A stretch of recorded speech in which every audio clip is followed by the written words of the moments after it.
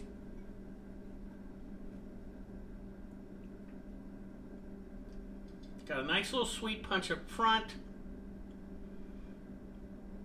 Smoke's coming in now. Not harsh, but just a mellow kind of smoke finish. Body-wise, this is light, medium-ish.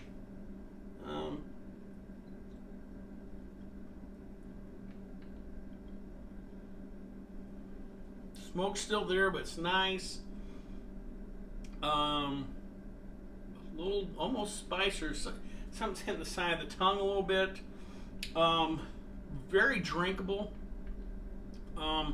Probably something though I did drink with soda. I could see myself drinking a big pint glass. You know, Dewar's of soda probably sounds pretty nice. Yeah, it's approachable. There's enough smoke, enough, almost, like I said, I don't want to say it's spice. It's not a rye spice in that sense, but